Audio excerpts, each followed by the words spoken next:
Ako vam se sviđa ovakva vrsta videa, ostavite like i uživajte u videu.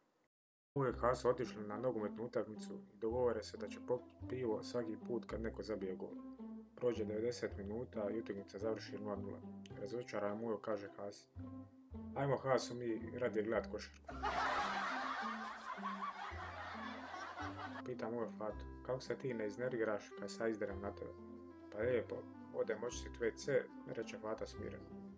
A kako ti to pomaže, govori Mujo, kaže Fata na to. Pa Mujo, koristim tvoju četkicu za zub.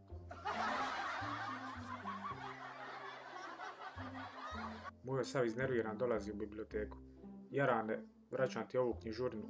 Nije ni zašto, previše likova, a nigdje zapleta. A ti si nam znači uzeo telefonski imenik. Kaže Mujo Fati: znaš Bona da u našoj zgradi živi jedna žena koja nikad nije prevarila svog muža.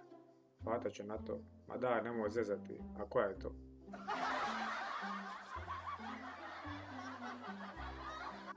Uhvatio Mujo Medu u lovu kad naiđe Haso te ga pita: kako si ga uhvatio Bola? Lako, pucao sam 100 puta. I koliko si ga puta pogodio? Ma nijednom, umrao je od smijeha Medica.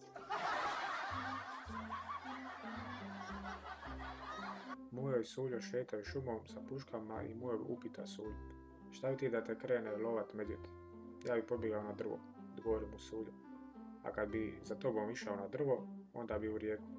A on za tobom, onda bi na kuću. A Medo za tobom na kuću.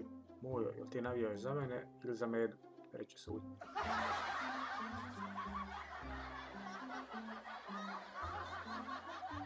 Kaže Haso Mujo: vidi Mujo kako moj sin liči na mene. Kaže mu Mujo na to: ma nema veze Haso, bitno je da je živ i zdrav.